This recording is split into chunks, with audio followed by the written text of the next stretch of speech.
Once in a while I get people that really, or that claim they don't believe in evolution. And my response generally is, why not? Really, why not?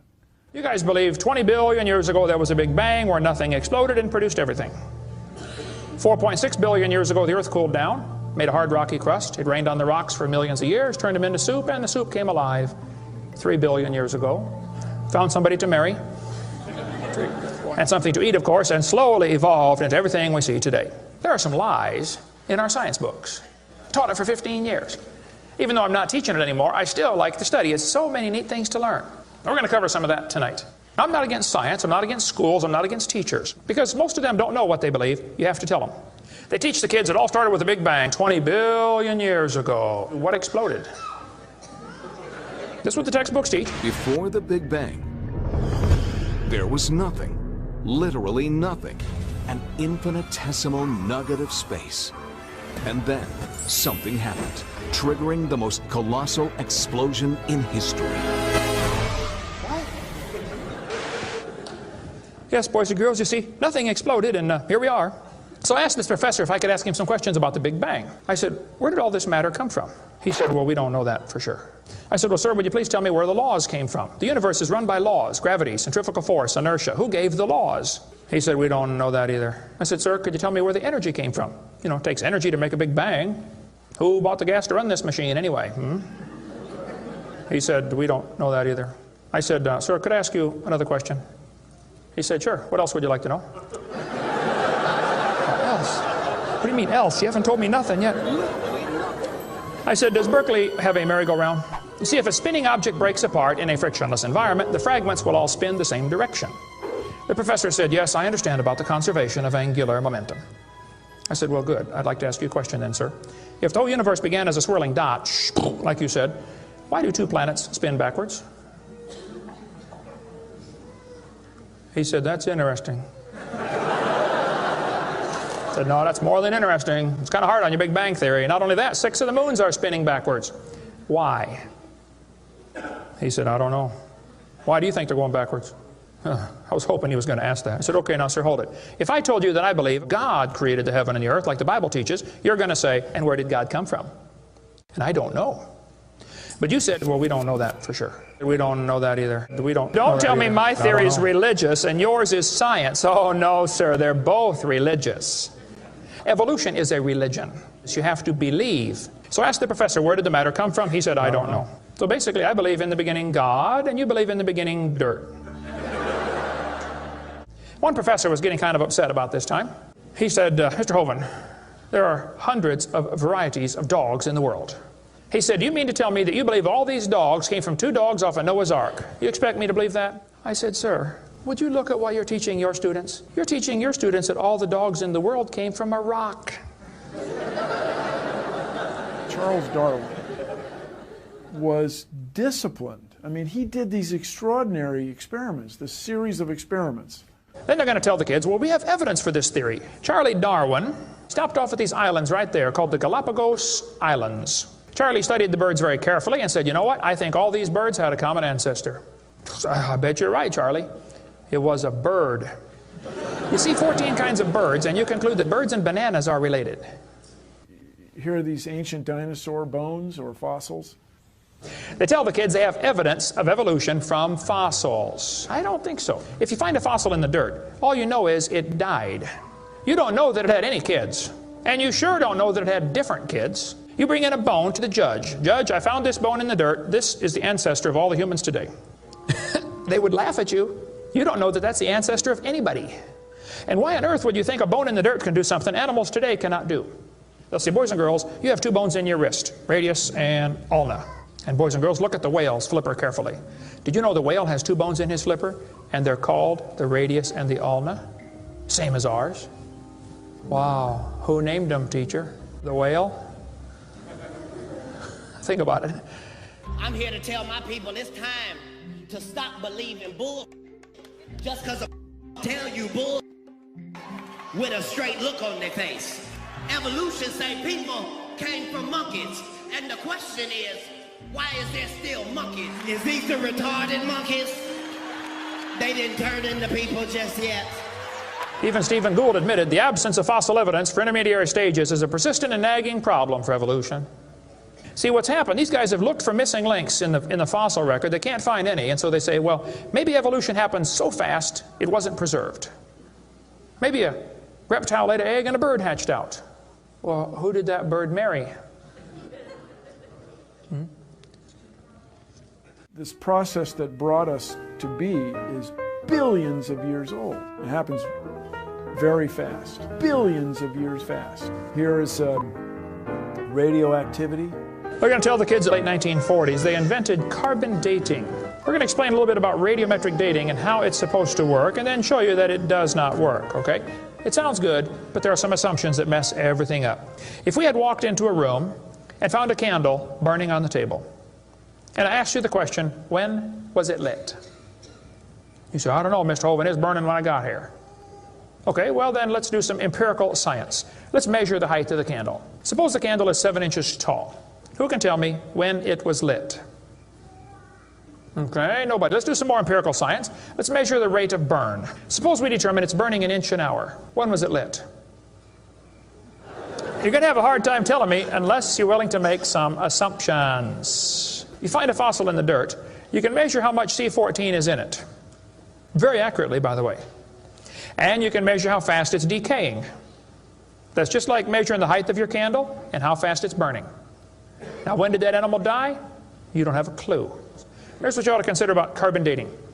Samples of known age, it doesn't work. If it's a sample of unknown age, it is assumed to work. It's just really a hard thing.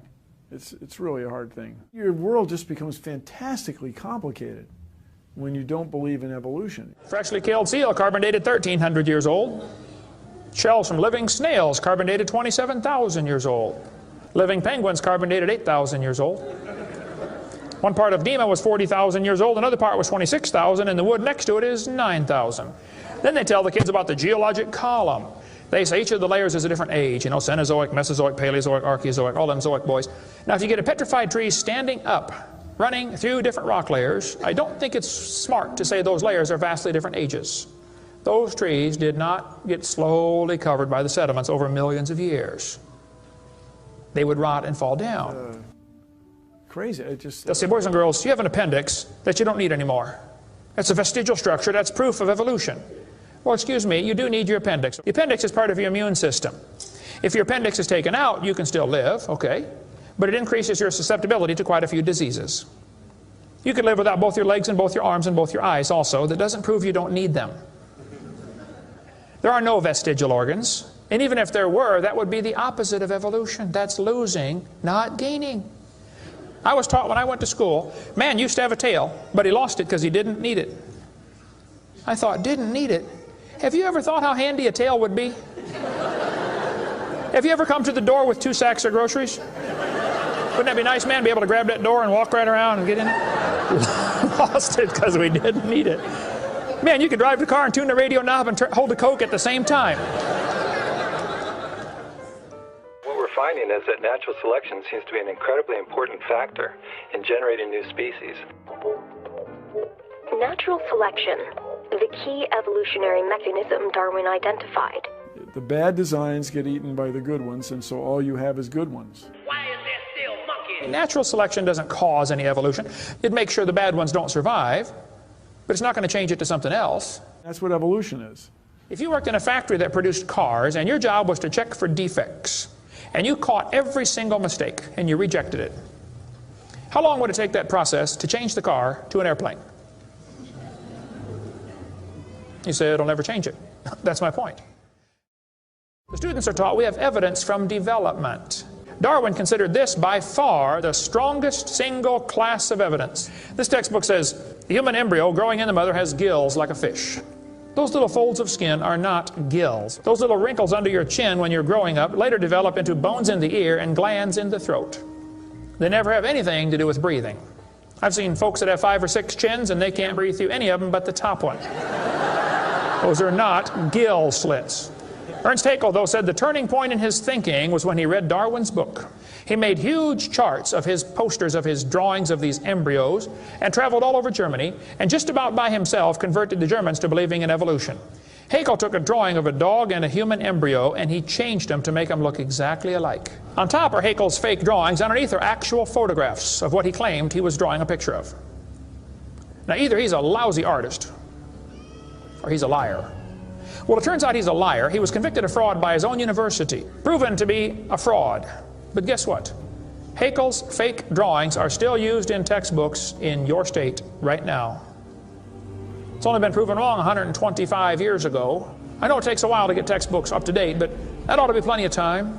Adolf Hitler said, "You let me control the textbooks, I'll control the state." Watch this sentence here carefully. Some kid's doing this for homework tonight. Boys and girls, do you think humans are still evolving?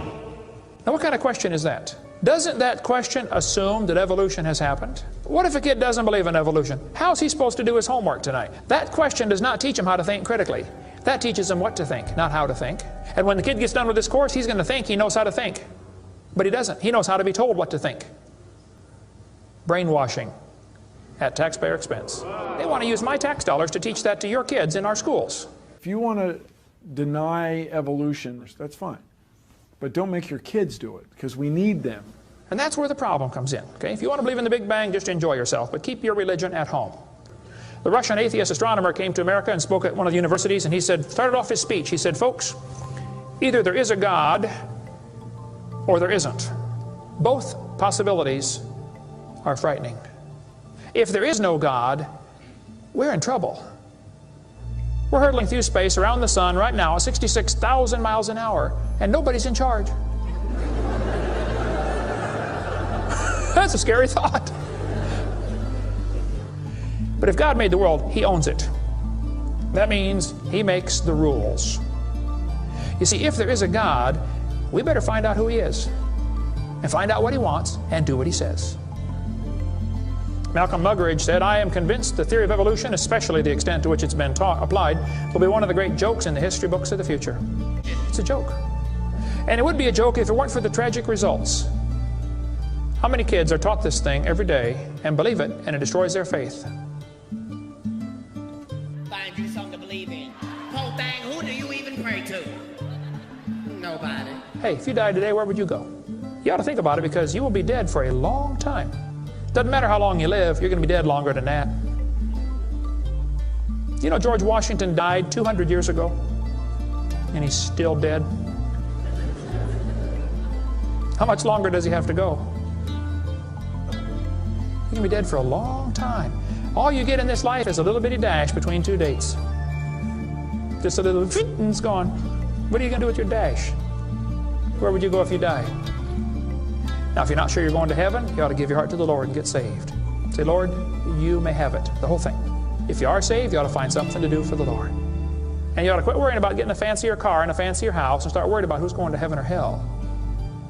Maybe God gave you that good job so you can give some money to missionaries, not so you can build a bigger, fancier house. God loves you. God has a plan for your life. And if you don't want it, well, that's your business. But the devil is laughing at you for believing in that. But God loves you, and He wants you to come to heaven. And if you'd like to find out how to go to heaven, come see me. I'll be glad to show you.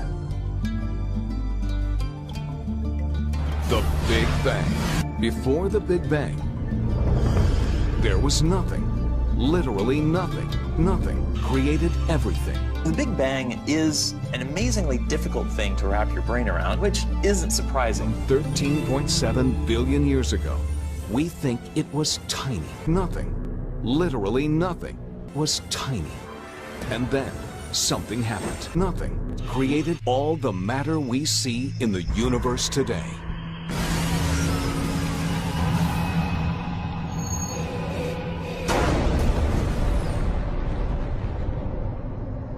Nothing is more powerful than nothing. And that's what trips most of us up.